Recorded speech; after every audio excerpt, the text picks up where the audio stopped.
Le duel entre Spirou Monceau et Hautalen était d'importance dimanche. En cas de succès, les Moncelloises pouvaient en effet assurer leur top 8 et à Hautalen, Dirk Daas parti cette semaine, c'est Jeroen Beijmans qui reprenait le flambeau dans une équipe toujours privée d'Annelies Blommaert. Les Limbourgeoises pouvaient se redonner une chance de se replacer pour les playoffs en cas de victoire et Hautalen n'allait pas laisser passer cette occasion. Christine Hyde, très précieuse, ouvrait le bal pour les Limbourgeoises et Spirou Monceau allait s'accrocher plutôt que l'inverse.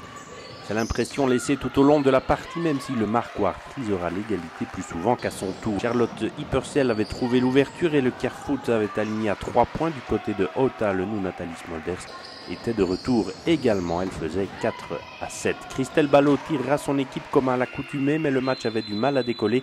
Wendy Bass fera bien 6-10 avant une réaction moncelloise signée Sarah Docher, puis une bombe de Christelle Ballot et Camille Lebrun ensuite, qui portera à 13-10 à la 10e.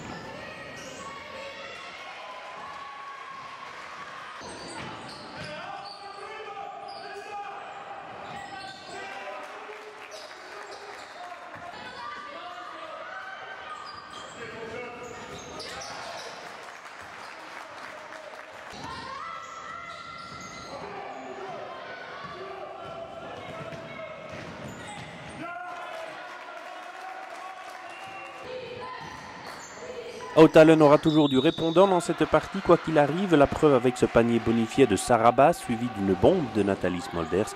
Hautalen reprenait les commandes à 13-16. Virginie Michels puis Nathalie Smolders maintenaient l'écart et Lisa Guilaine fera 15-20 pour les Limbourgeoises juste avant le quart d'heure.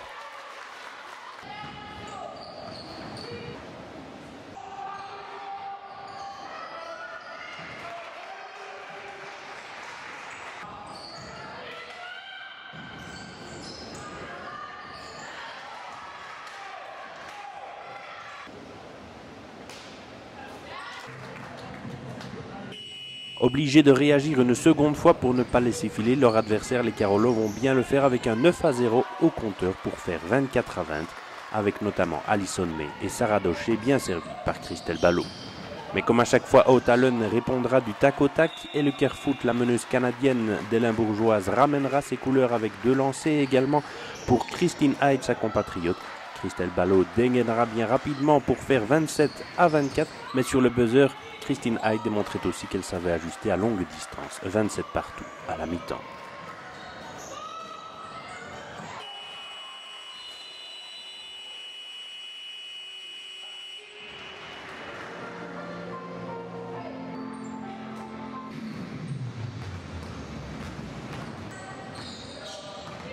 Le match se débridera un peu en seconde période avec une meilleure reprise pour Spirou Monceau. Sarah Docher sur un panier bonifié et une nouvelle bombe de Christelle Ballot, ce sera 33-27. Mais sur l'attaque suivante, Wendy Bass trouvera aussi la bonne distance et Hautalen repassera aussitôt devant avec Christine Hyde et Nathalie Smolders, 33-34.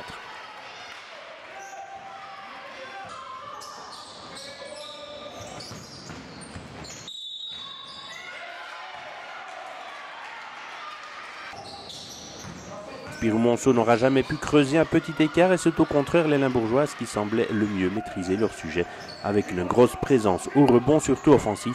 2 paniers illustrent bien le souci de Bruno Roet dimanche. Christine Hyde s'offrait 2 rebonds offensifs pour profiter d'une seconde chance. Pour inscrire 20 points et prendre 13 rebonds dimanche, Hautalen mène 35-38, de peu toujours certes, mais Spirou Monceau doit s'accrocher. Avec un effectif réduit, l'énergie dépensée coûte 2 fois plus cher. Sarah Docher s'arrache encore malgré elle Kerfoot côté Limbourgeois et Christelle Ballot égalisera à 40 partout sur une nouvelle bombe.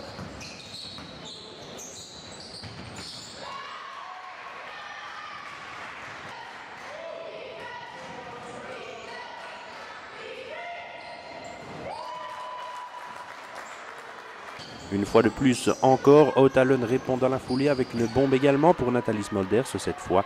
Sarah Bass fera 43-45 et Camille Lebrun égalisera à 45 partout à la demi-heure de jeu.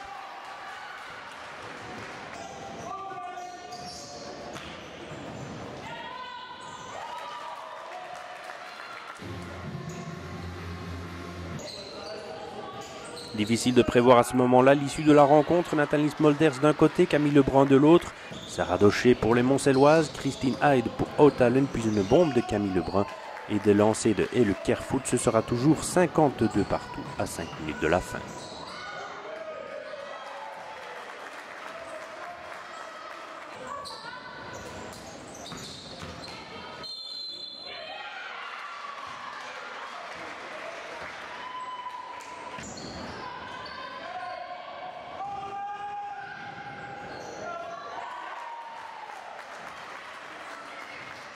Charlotte Persil fera 54 à 53, mais ce sera là le dernier panier de Spiro Monceau dans cette rencontre dimanche. Dans les 3 dernières minutes, en effet, les Carolos vont perdre le fil et commettre 6 pertes de balles, énervés aussi par 2-3 décisions du corps arbitral. Ootalen en profitera pour se retrouver sur la ligne des lancers qu'elles convertiront à tour de rôle. Jalise Amaz, Christine Hyde et Le Kerfoot porteront en effet la marque à 54-62 et une dernière bombe pour le fun de Windy Bass fixait le score final à 54-65 pour offrir une jolie victoire, surtout très importante, en déplacement à la salle Balens pour Ootalen. Du côté Carolo, les Moncellois sont tombés trop court et après la défaite face à Jeugd de Genson la semaine dernière, elles se mettent en danger pour la fin de championnat. Nous avons eu énormément de problèmes en première mi-temps au niveau rebond, que ce soit offensif-défensif. À la mi-temps, ça s'est corrigé. Je crois qu'en deuxième mi-temps, ça a été beaucoup mieux. Le souci, c'est que dans les 3 dernières minutes du match, je crois qu'on fait 6 pertes de balles, quoi. Ça, c'est de 1. Deuxièmement, on s'est fait un peu matraqué en zone arrière. Là, c'était vraiment du scandaleux. Et 3, nous avons vu un double dribble là, devant les yeux des arbitres. Où là, je me pose toujours la question, qu'est-ce qui s'est passé dans leur tête, quoi. Voilà ma question.